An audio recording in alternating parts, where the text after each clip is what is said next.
Swing স্টেটগুলোই শেষ মুহূর্তের প্রচারে ট্রাম্প বাইডেন। চূড়ান্ত ভোট গ্রহণের আগেই জমা 9.25 কোটি আগাম ভোট।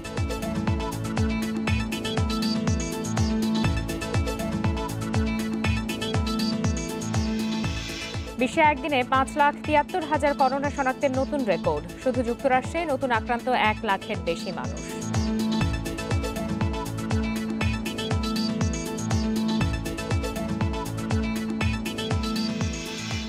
ঘণ্টায় 215 কিলোমিটার বেগে ফিলিপাইনের দিকে ধেয়ে আসছে ঘূর্ণিঝড়। কয়েক হাজার মানুষকে সরে যাওয়ার নির্দেশ।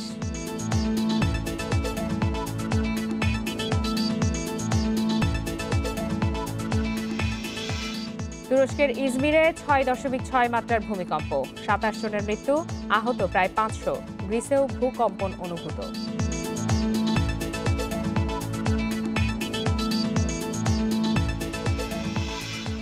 আমন্ত্রণ আন্তর্জাতিক খবর নিয়ে আমাদের প্রতিদিনের আয়োজন পূর্ব পশ্চিমে। সাথে আছে ফারহানা লোপা। শিরোনাম জানাচ্ছিলাম, এবার জানাবো বিস্তারিত। শেষ মুহূর্তের প্রচারণায় জমে উঠেছে মার্কিন প্রেসিডেন্ট নির্বাচন। হাতে থাকা 2 দিনে ভোটারদের সমর্থন আদায়ে ব্যাটল গ্রাউন্ড অঞ্চলগুলোতে জোর প্রচারণা চালাচ্ছেন রিপাবলিকান প্রার্থী ডোনাল্ড ট্রাম্প ও ডেমোক্র্যাট প্রার্থী জো বাইডেন। এদিকে পেনসিলভেনিয়ায় ডাকযোগে আগাম ভোট দিতে ব্যবহৃত কয়েক হাজার ব্যালট পেপার নিখোঁজ হওয়ার অভিযোগ উঠেছে। মার্কিন প্রেসিডেন্ট নির্বাচনের চূড়ান্ত সময়ের প্রচারে মূলত মধ্য পশ্চিমাঞ্চলীয় রাজ্যগুলোতে গুরুত্ব দিয়েছেন 2 প্রার্থী ট্রাম্প ও বাইডেন। দুজনেরই সমর্থন প্রায় সমান থাকায় চূড়ান্ত ফলাফলে এসব অঞ্চলের ভোট বড় ধরনের প্রভাব ফেলবে বলে মনে করা হচ্ছে। মিশিগানের সমাবেশে বড় ব্যবধানে জয়ের আশাবাদ ব্যক্ত করেন মার্কিন প্রেসিডেন্ট ট্রাম্প। এ সময় আগামী কয়েক সপ্তাহের মধ্যেই করোনার টিকা আবিষ্কারের আশ্বাস দেন তিনি। শিগগিরই জীবনযাত্রা স্বাভাবিক হবে বলেও মন্তব্য করেন ট্রাম্প।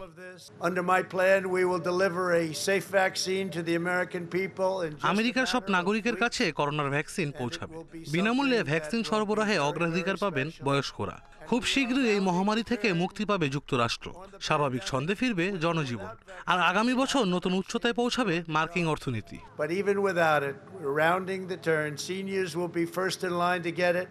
এদিকে আইওয়ার সমাবেশে করোনা ইস্যুতে আবারও ট্রাম্পের ওপর চড়াও হয়েছেন প্রতিদ্বন্দ্বী জো বাইডেন। নির্বাচিত হলে করোনার সামনে ট্রাম্পের মতো আত্মসমর্পণ করবেন না বলে ঘোষণা দেন তিনি। আগাম ভোট নিয়ে শুরু থেকে নেতিবাচক অবস্থানে ট্রাম্প। তার মতে এই আগাম ভোটের মাধ্যমে কারচুপির সুযোগ খুঁজছে ডেমোক্র্যাট শিবির। এ পরিস্থিতিতে পেনসিলভেনিয়ার ডাকযোগে আগাম ভোটের জন্য ব্যবহৃত কয়েক হাজার ব্যালট পেপার নিখোঁজ হওয়ার অভিযোগ উঠেছে। অনেক ভোটারের কাছেই এখনো পৌঁছায়নি ব্যালট। এ ধরনের অভিযোগের কয়েক হাজার ফোন কল পাওয়ার কথা জানিয়েছে কর্তৃপক্ষ। Nusrat Serin, Independent News. করোনার কারণে এবার মার্কিন প্রেসিডেন্ট নির্বাচনে বেড়েছে ডাকযোগে ভোটের হার। এরই মধ্যে আগাম ভোট দিয়েছেন 8 কোটির বেশি ভোটার। আর এজন্য ডাকযোগে পাওয়া ভোট নিয়ে আইনি লড়াইয়ের বিষয়টিকে এগিয়ে রাখছেন বিশেষজ্ঞরা। নির্বাচন পর্যবেক্ষকরাও বাড়তি মনোযোগ দিচ্ছেন সুপ্রিম কোর্টের দিকে। যুক্তরাষ্ট্রে প্রেসিডেন্ট নির্বাচনে ডাকযোগে দেয়া ভোট নিয়ে সুপ্রিম কোর্টের একাধিক সিদ্ধান্তে উদ্বেগ রিপাবলিকান ডেমোক্র্যাট 2 শিবিরেই। নির্বাচনে কারচুপির শঙ্কা জানিয়ে বক্তব্য দিয়েছেন ডোনাল্ড ট্রাম্প। তার মতে নির্বাচন শেষ পর্যন্ত আদালতে গড়াতে পারে। বুধবার পেনসিলভানিয়াতে ডাকযোগে পাওয়া ভোট নিয়ে দেয়া সুপ্রিম কোর্টের রায় বলছে নির্বাচনের 3 দিন পর পৌঁছানো ব্যালটও গোনা যাবে। নর্থ ক্যারোলাইনায় নির্বাচনের 9 দিন পর পৌঁছানো ভোটও গণনার পক্ষে সর্বোচ্চ আদালত। 2টি রায়ই ছিল ডেমোক্র্যাটদের পক্ষে। তবে উইসকনসিনে নির্বাচনের দিন পাওয়া ডাকযোগে ভোটই গণনা হবে। এ নিয়ে ডিস্ট্রিক্ট কোর্ট যে রায় দিয়েছিল, ফেডারেল কোর্ট আপিলে তা খারিজ করে দেয়।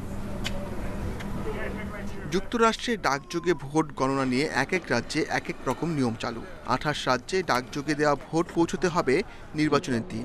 22 রাজ্যে ও ডিস্ট্রিক্ট অব কলম্বিয়ায় সে ভোট নির্বাচনের দিন পোস্টমার্ক করা হলেই গণনায় নেয়ার আইন রয়েছে।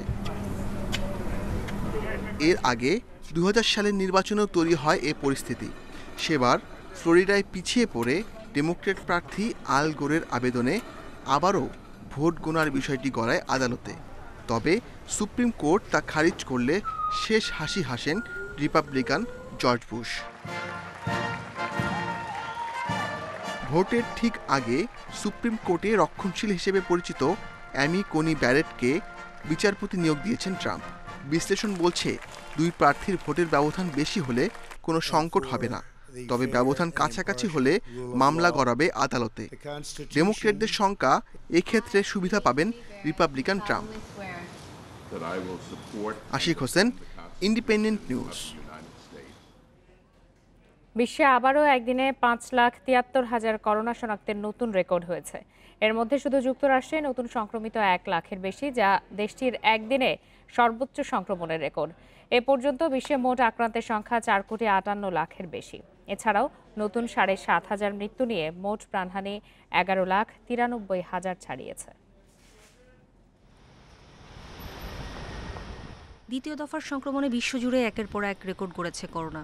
বিশ্বে করোনার প্রকোপ শুরুর পর থেকে এ যাবৎকালের সবচেয়ে বেশি রোগী শনাক্ত হয়েছে গত 24 ঘন্টায়। ভাইরাস পাওয়া গেছে প্রায় 6.25 লাখ মানুষের।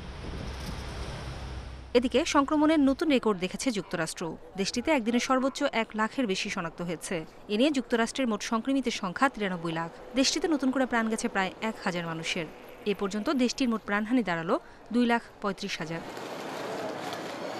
শুক্রবার ইউরোপের দেশগুলোতে নতুন রোগী শনাক্ত হয়েছে 3 লাখ। প্রাণ গেছে 3,000 মানুষের, যার মধ্যে সবচেয়ে বেশি মৃত্যু দেখেছে ফ্রান্স। দেশটিতে লকডাউন জারি করার পরও কমছে না দ্বিতীয় ধাপের প্রাদুর্ভাব। প্রাণ গেছে 550 মানুষের। নতুন প্রায় 50,000 রোগী নিয়ে দেশটিতে মোট আক্রান্তের সংখ্যা 13 লাখ ছাড়িয়েছে। রাশিয়াতে 24 ঘন্টায় মৃত্যু হয়েছে 355 জনের। রোগী মিলেছে 18,000। এছাড়াও ইউরোপের অন্যান্য দেশ যুক্তরাজ্যে 274, স্পেনে 239, চেক প্রজাতন্ত্রে 216, পোল্যান্ডে 206 ও ইতালিতে 199 জনের প্রাণহানি হয়েছে। ইউরোপে সংক্রমণ রুখতে বিধিনিষেধ ও কড়াকড়ি আরোপ করায় সরকারের সিদ্ধান্তের বিরুদ্ধে বিক্ষোভ চলছে বেশ কিছু দেশে। স্পেনের বার্সেলোনায় বিধিনিষেধ প্রত্যাহারের দাবিতে বিক্ষোভে নেমেছে সাধারণ মানুষ। এ সময় পুলিশের সাথে কয়েক দফা সংঘর্ষ বাধে বিক্ষোভকারীদের। এদিকে একই দাবিতে বিক্ষোভ চলছে ইতালিতেও। আগামী 1 মাসের কড়াকড়ি আরোপের বিরুদ্ধে রাস্তায় নেমেছে কয়েকশো মানুষ।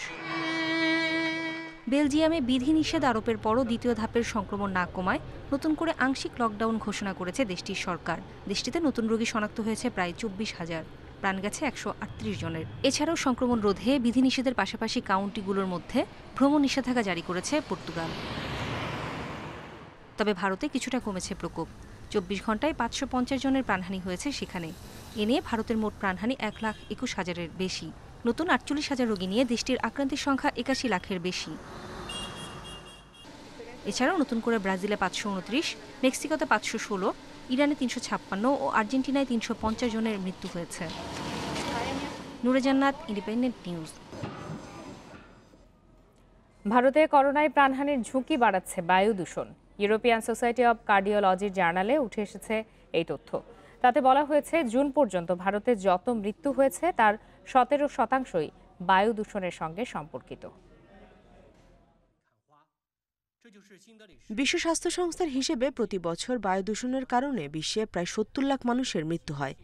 দীর্ঘদিন বিষাক্ত বায়ু ফুসফুসে প্রবেশ করায় সংক্রমণ তীব্র হচ্ছে। ধীরে ধীরে ফুসফুসের যে ক্ষয় হচ্ছে তা মানুষ বুঝতে পারে না।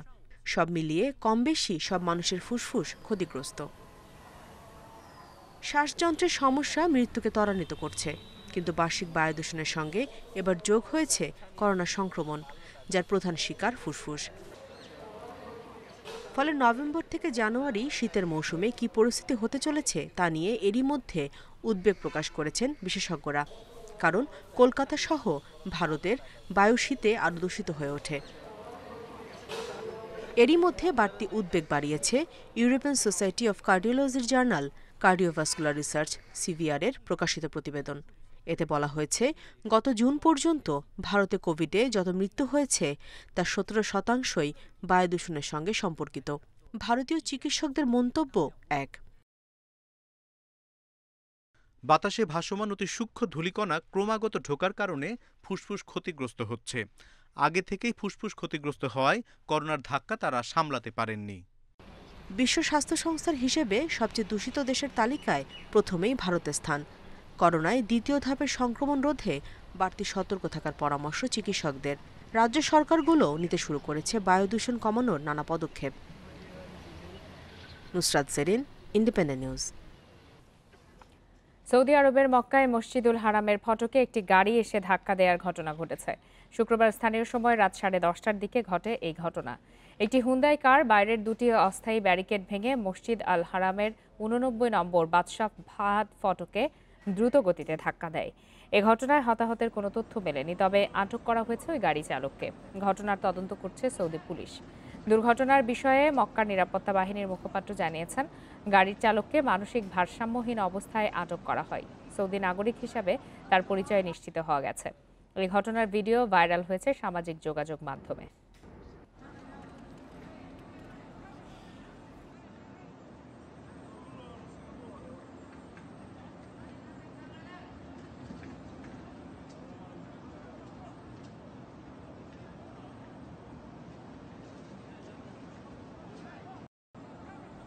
ফিলিপাইনের দিকে ধেয়ে যাচ্ছে শক্তিশালী টাইফুন গনি।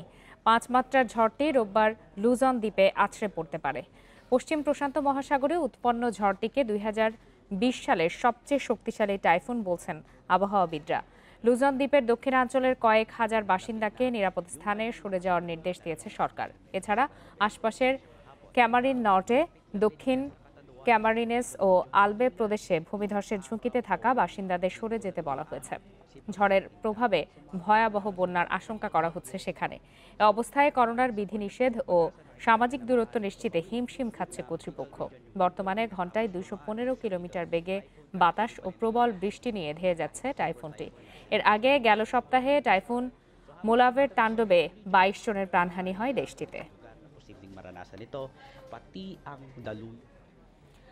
তুরস্কের ইজমিরে 6.6 মাত্রার ভূমিকম্পে ভবন ধসে অন্তত 27 জনের মৃত্যু হয়েছে, আহত প্রায় 500 মানুষ।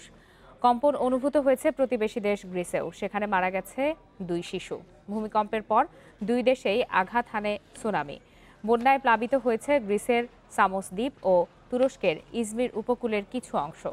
2 জায়গায় ধসে পড়েছে বেশ কিছু ভবন। ধ্বংসস্তূপে চাপা পড়াদের উদ্ধারে অভিযান চলছে।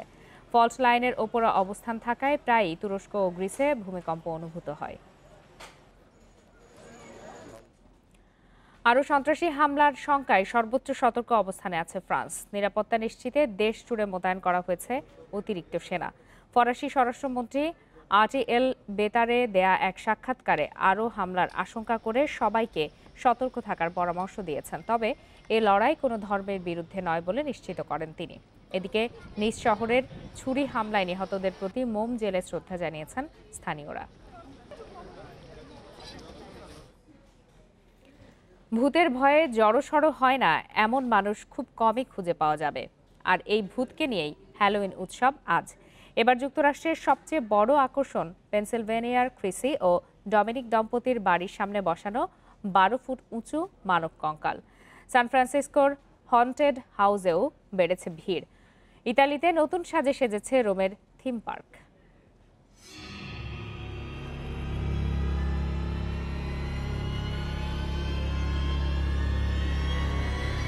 যুক্তরাষ্ট্রে এবারের হ্যালোউইনের সবচেয়ে বড় আকর্ষণ 12 ফুট উঁচু মানব কঙ্কাল।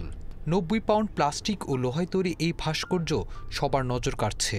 সেপ্টেম্বরে $300 খরচ করে বানানো এই কঙ্কাল বাড়ির সামনে বসেন পেনসিলভেনিয়ার ক্রিসি ও ডমিনিক দম্পতি।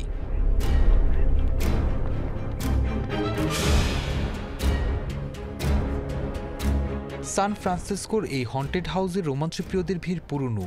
হ্যালোউইন ঘিরে আরও বেড়েছে তাদের আনাগোনা। সবচেয়ে ভয়ের ব্যাপার হলো কোথা থেকে কখন একটা ভূত আপনার সামনে এসে দাঁড়াবে তা বোঝা কঠিন।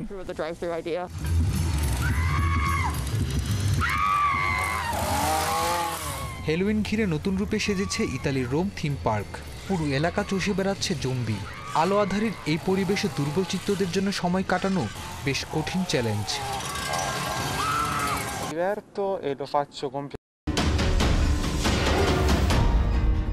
সারওয়ার জামান, ইন্ডিপেন্ডেন্ট নিউজ। শেষ করছে আজকের পূর্ব পশ্চিম। ইন্ডিপেন্ডেন্ট টেলিভিশনের সব খবরের আরও বিস্তারিত জানতে চোখ রাখুন ফেসবুক, ইউটিউব আর টুইটারে। ধন্যবাদ সবাইকে।